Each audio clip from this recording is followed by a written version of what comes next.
down and have a look down at the boats. But there's all the buses and Princess Wharf. So let's go.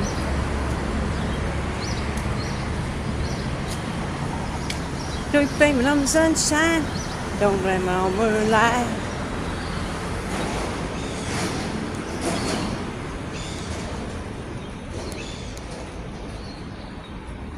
Oh, Spirit of Adventure. Oh, that must be... Look at that, Ted Ashby's boat, eh? But nice. Oh, no wonder why people come here. That's the New Zealand Maritime Museum. That's Ted Ashby Boat. Gotta look him up and see what happened there. This is one of the vehicles. So it's the Spirit of Adventure Trust.